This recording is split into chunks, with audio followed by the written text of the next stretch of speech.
Hey guys, I am EchO. I'm bringing you another StarCraft 2 replay from Team EchO Gaming, this time featuring in our bottom right hand side EchO's Clockwork, our red Zerg, and in the bottom left we have SK2 Fruitjuice, our blue Zerg. I know Clockwork is in Grandmasters and that this is on the ladder, so it is entirely possible that Fruitjuice is on Grandmasters. In fact, it's probable. It's definitely probable. In fact, evidently, Fruitjuice says some stuff at the end of it that leads you to believe that it could possibly be a Fruit Dealer or some other smurfing pro. We don't know.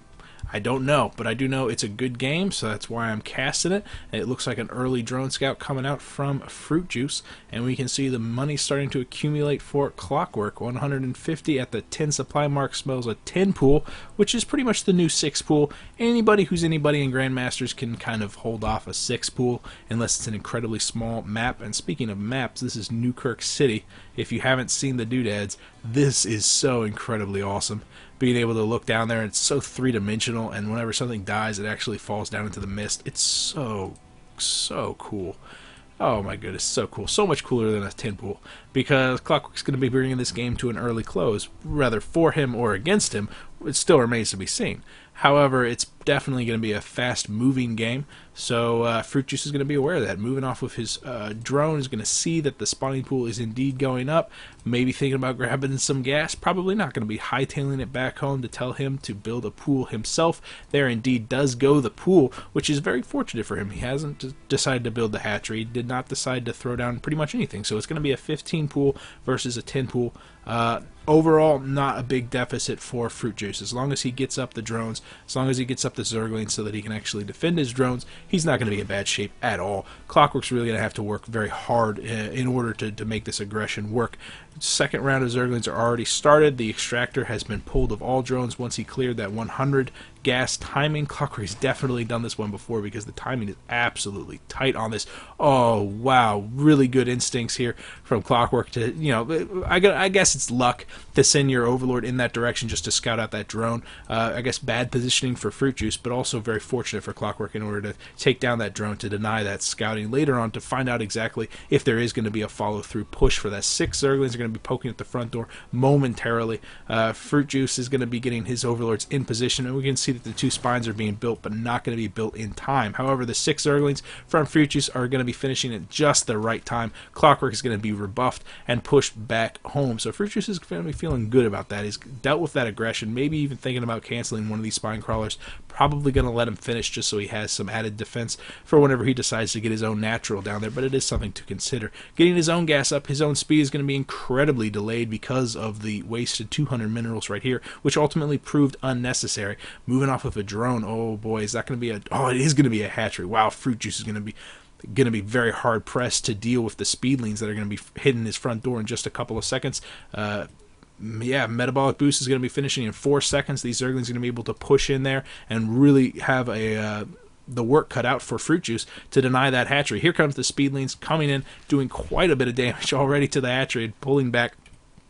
Oh man, Fruitjuice is going to have to micro like a pro right now. Look at that little run by, and Clockwork getting a nice surround on 4 of the Zerglings, taking them all down and really just uncontested assaulting the hatchery. And this one single Zergling is just like, guys, there's nothing I can do. It's 6-1. Finally, 4 more Zerglings pushing in, but still the numerical superiority goes to Clockwork with that upgrade of the speed. 6 more Zerglings on the production tab for Fruitjuice, but will he be forced to cancel the hatchery with the arrival of the Queen? And that Queen's going to be shelling down some artillery fire, but man, Clockwork just going to town on all those Zerglings. All of them die, and only 2 of the Zerglings from Clockwork forced to limp home. Fruitjuice's hatchery has taken quite a bit of damage. Over half of his health is completely gone. On the other side of things, Clockwork's own hatchery is going to be finishing, and he's also gone back to mining up that extra gas. Getting a Baneling nest out, I think what Clockwork wants to do now is just sit back, relax. He's denied the hatchery coming out of Fruitjuice for an incredibly long period of time, but with the spine crawlers repositioning down by the natural from Fruitjuice, there's not a lot that Clockwork can do now to deny this hatchery. I think all he's going to have to do is just relax, realize that he's got an economic edge, and capitalize on it. 18 over 16 harvesters, he's in good shape. He's in good shape. Fruitjuice, what can he do to get back into this? It could be a tech switch, maybe get some roaches out, have no problem against banelings or zerglings, and go for a roach all-in. There goes the roach horn. Okay, so it's probably going to be that. The other thing to do is get the mutalisks out, but in all honesty, Clockwork is probably going to be teching along that path anyway, and Clockwork has the economic edge, so he's going to be able to capitalize on the mutalisks far faster and better than Fruitjuice. So Fruitjuice is going to have to get creative, maybe a Nidus Worm. Yeah, it's definitely a desperation play right now, and unfortunately in ZVZ, desperation play is very limited. It's basically a one-base roach all-in, maybe some Nidus Worm shenanigans, but with so many banelings and zerglings pushing in through the front door, Fruitjuice is really going to have a hard time financing any sort of assault. The two spines are going to be paying for their weight in gold right now. The banelings detonated on the handful of zerglings that Fruitjuice actually had, succeeding in taking down one of the spines. The second spine falls, the final baneling blowing up on those drones. Switching over to the Workers Lost tab, we can see that 6 of them have indeed gone down, and finally the Zerglings return to finish the job on that hatchery. Looks like that hatchery is going to go down. The Roach Warren has finished. We can see 6 roaches on the production tab right now, but oh my goodness, there's really not a lot that Fruitjuice can do, because even if he does succeed in getting up a ridiculous amount of roaches, he's going to be having a very hard time poking through this front door. We have Roach Warren for himself going up, as well as a spine crawler up on the high ground, and Clockwork's going to be able to sit back, relax on 2-base. He's going to have to be very concerned with the fact that he hasn't scouted any other of the bases. Definitely a possibility there could be something hidden up in the wings, some sort of hidden expansion, but even regardless of that fact, Clockwork has the map control. He can shut down that base in no time. So many roaches up on the high ground, no problem at all for him to defend this right now. But Fruitjuice, as long as he's on one base, is going to be falling farther and farther behind Clockwork. And Clockwork has his own Roach Warren finishing, another 2 spine crawlers on the production tab right now, and those spine crawlers are going to be done by the time the slow roaches waddle all the way over to that natural. Clockwork is going to be doing a run-by with his own Zerglings. Oh man, because yeah, this wall is no longer built by roaches. He can just do a run-by, get into there, and crush those drones. So basically this is going to be a ultimate all-in for Fruitjuice. Those Zerglings are going to be doing a little bit of economic damage, trying to get to the queen, but some nice hold position micro there from Fruitjuice make it so that they can't even get to the queen to do any damage. Oh man, they almost succeeded in taking down that queen. That spine is so awesome. That's so cool. These roaches are going to be pushing up, and they're going to meet a wall of spine crawlers. So many roaches up on the high ground. Clockwork just with a demanding position right now, and Fruitjuice is caught in between a rock and a hard place, but he has a good economy back at home. He did an excellent job defending that push from Clockwork, and these Zerglings are not going to be able to do anything to this ball. But I think right now Fruitjuice has to decide, does he try to push up this front door?